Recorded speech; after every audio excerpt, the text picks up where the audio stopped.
Elmana Bule nuk është një emër që ka kërkuar vëmendje publike.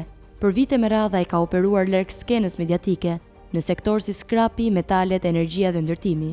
Por sot, emri i tij është pjesë e një dosjeje që po hetohet nga SPAK, së bashku me kryebashkiakun e Tiranës Erjon Veliaj. Hetimet lidhen me dyshime për pastrim parash dhe qarkullim financiar përmes faturave të konsulencës. Sipas prokurorisë, një pjesë e këtyre fondeve dyshohet të kenë kaluar përmes një rjeti kompanish dhe subjektesh të lidhura me rrethin familjar të zyrtarëve të përfshirë. Çështja kaloi në gjykim në fillim të vitit 2026 dhe më pas u nda në disa pjesë për të trajtuar veçmas. Më 2 qershor, pritet që prokuroria të paraqesë kërkesën përfundimtare. Hetimet kanë ngritur gjithashtu dyshime për lidhje biznesi me individ të përfshirë në çështje penale jashtë vendit.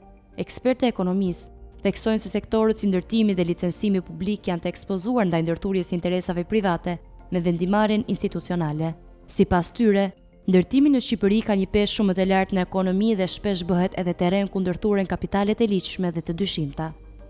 Dhe ky sektor fatkeqësisht po shërben sipas të dhënave zyrtare që nuk flitet si dhe një nga sektorët kryesor të pastrimit të parave dhe jo vetëm të paras së pisët, ose ta se quhet çunat e Londrës së drogës, por edhe të paras së korrupsionit që është diçka e nënvlerësuar në të gjitha analizat. Korrupsioni është një nga faktorët kryesor për nxitjen e kërkesës për të blerë apartamente ose për të kërkuar.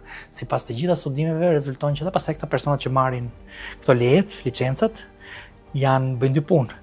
Marrin lekun e këtyre të vegjëlve që kanë bërë pa korrupsion, do të bëjnë një apartament, do të bëjnë një vilë, ndërkohë organizojnë dhe skemën e madhe të pastrimit të parave ndërmjet lejes që ata kanë me dhe investimeve që futen për ata që janë investitorët, kush shpeshherë kush janë investitorët kanë brapa nuk dihet.